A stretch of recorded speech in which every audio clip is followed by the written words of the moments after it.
33 아들이 아직도 저희 집에서 살아요. 취직은 했는데 월급은 다 자기 용돈으로 쓰고 집에서는 밥 차려달라고 하고요. 한 번도 자기 생활비를 낸 적이 없어요.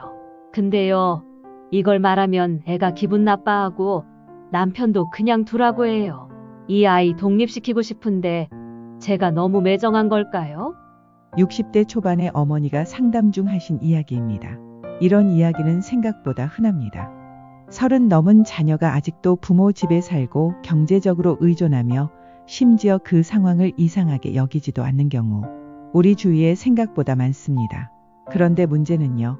이런 구조가 계속되면 결국 자녀는 미성숙한 어른으로 남고 부모는 노후 준비를 못한 채 빈 껍데기만 남게 됩니다.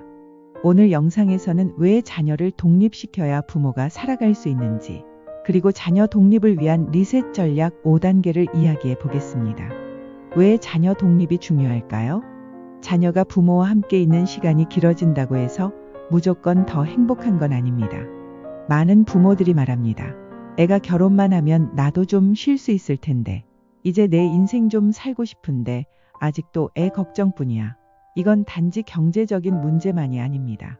정서적인 독립이 안 된 자녀는 부모에게 끊임없이 기대고 부모는 미안함과 책임감에 계속해서 내리사랑을 하게 됩니다. 자녀 독립은 단지 경제적 문제 때문만은 아닙니다. 그보다 더 깊은 이유는 바로 1. 자녀 인생이 멈춰있기 때문입니다. 부모 집에 머무는 자녀, 처음엔 잠깐 쉬다 나가겠지라고 생각하지만 그 잠깐이 1년, 3년, 어느새 10년이 되기도 합니다. 자녀가 편안함에 익숙해지면 도전하지 않고 불편을 회피하고 책임을 미루는 삶에 머무르기 쉽습니다. 35살의 수진 씨, 대학 졸업 후 직장 생활을 몇 년 했지만 코로나 이후 퇴사하고 집으로 돌아왔습니다. 처음엔 재충전 기간이라 생각했지만 부모님이 집안일도 생활비도 거의 책임지다 보니 다시 나갈 동기가 생기지 않았죠. 시간이 흐르며 수진 씨는 점점 위축됐고 친구들과도 연락이 끊기고 자신감은 바닥을 치게 됐습니다. 내가 뭘 할 수 있을까? 라는 생각만 떠오르고 어떤 일도 시작하기가 두려워졌습니다. 이런 상황의 핵심은 무엇일까요? 자녀가 정서적, 사회적으로 멈춰 서 있는 겁니다. 이 상태가 길어질수록 자존감은 낮아지고 사회 진입은 더 늦어지며 혼자 사는 능력은 점점 퇴화하게 됩니다. 부모는 자녀가 힘들까봐 도와준 것이지만 결과적으로는 자녀 인생을 더 오래 묶어두는 결과가 됩니다. 자녀가 독립하지 않으면 자녀의 삶도 앞으로 나아가지 못합니다. 그냥 나가 살라는 게 아닙니다. 스스로 삶을 선택하고 책임지는 경험이 필요하다는 겁니다. 이것이야말로 자녀에게 주는 가장 큰 선물입니다. 2. 부모의 노후가 흔들리기 때문입니다. 자녀가 독립하지 않으면 가장 먼저 흔들리는 건 부모의 노후입니다. 많은 부모들이 이렇게 말합니다. 얘가 아직 자리 못 잡았는데 내가 여행은 무슨, 내가 먼저 은퇴하면 얘는 어떻게 살지. 자녀 걱정은 끝이 없고 그 걱정은 결국 부모 자신의 삶을 미루는 이유가 됩니다. 62세의 정미 씨 부부는 은퇴 후 전세 보증금을 빼서 작은 집으로 이사하려 했지만 40이 넘은 아들이 여전히 취업 준비 중이었습니다. 아들이 결혼도 못했는데 이사 가면 방도 없고 불편하지 않을까? 결국 부부는 이사도 미루고 노후 계획은 손대지 못한 채 아들의 생활비와 식비를 감당하며 하루하루를 보내고 있습니다. 퇴직 후에도 계속되는 경제적 부담, 여행, 여가, 자기 개발은 꿈도 못 꾸고 심지어 병원비조차 아껴야 하는 상황에 처하게 됩니다. 게다가 경제적 문제만이 아닙니다. 매일 집에 있는 자녀와의 갈등, 생활 방식의 차이, 하루 종일 눈치를 보게 되는 정서적 피로감까지 부모의 마음과 몸 둘 다 소진되기 시작합니다. 자녀가 독립하지 못하면 부모는 자기 삶을 포기하게 됩니다. 우리는 평생 자녀를 위해 살아왔습니다. 하지만 이제는 부모 자신의 삶을 준비할 시간입니다. 자녀가 독립할수록 부모도 노후를 안정적으로 살게 할 수 있습니다. 기억하세요. 내 인생은 유한합니다. 내 건강, 내 돈, 내 삶엔 끝이 있어요. 이제 부모가 흔히 하는 착각 3가지를 짚어볼게요. 1. 지금은 힘드니까 조금만 더 도와줄게. 조금만이라는 말 수년째 반복 중이죠. 도움이 반복되면 지원이 아니라 구조가 됩니다. 자녀는 부모의 구조에 익숙해지고 스스로 나가야 할 이유를 느끼지 못해요. 자식인데 어떻게 모른 척해요. 이건 정이 아니라 죄책감에 기반한 생각입니다.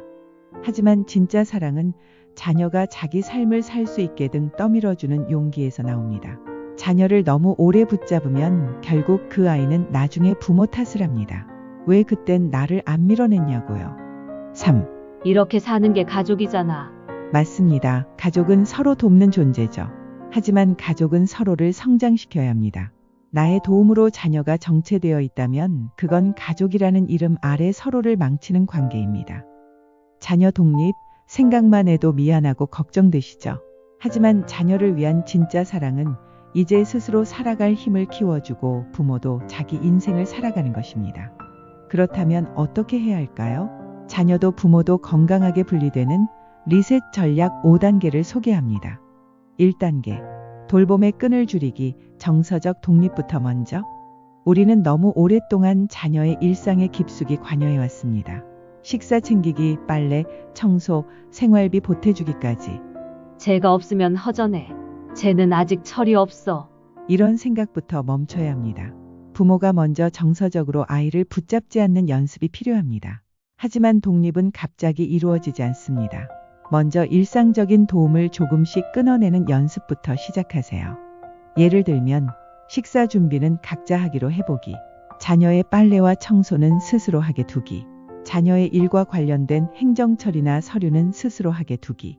부모 눈에 자녀는 늘 어려 보입니다.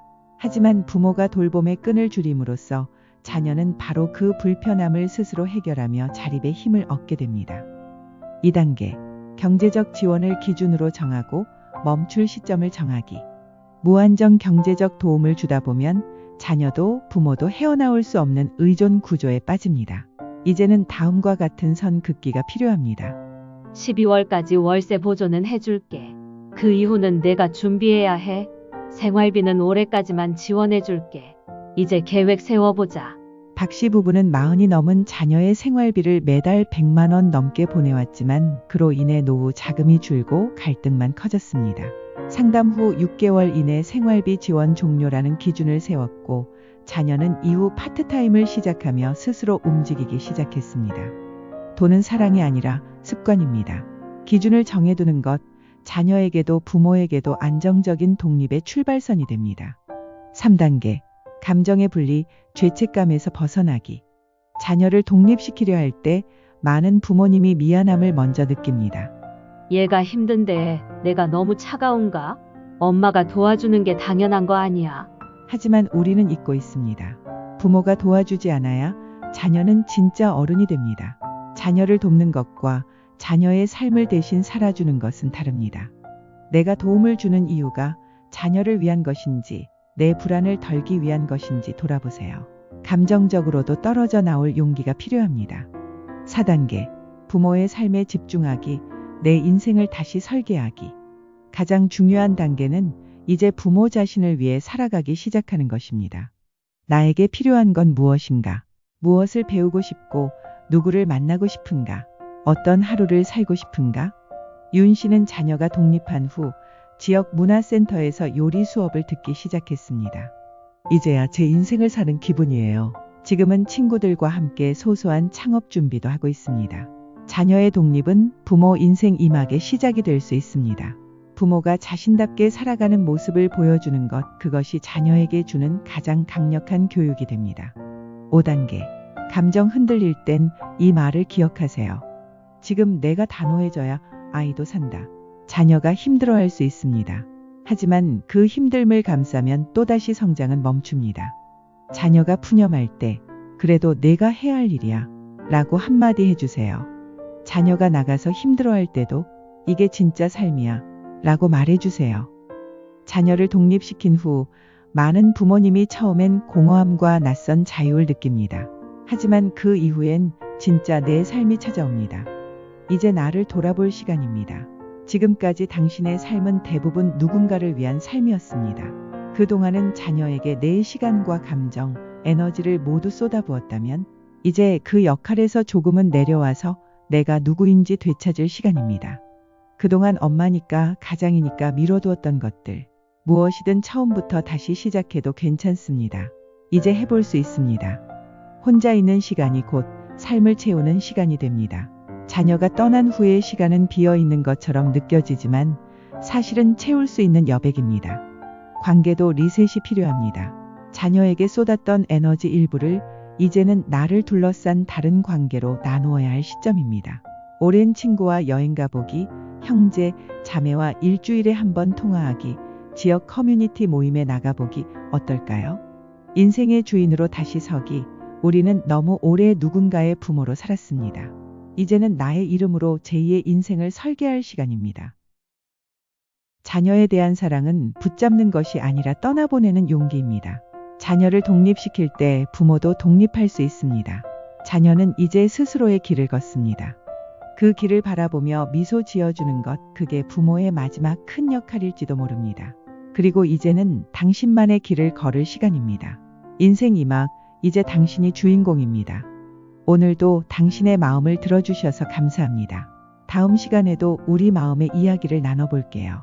혹시 당신도 지금 비슷한 고민을 겪고 계시다면 댓글로 당신의 이야기를 들려주세요. 이곳은 인생 리셋 상담소입니다. 오늘의 이야기가 마음에 드셨다면 구독과 좋아요 부탁드려요.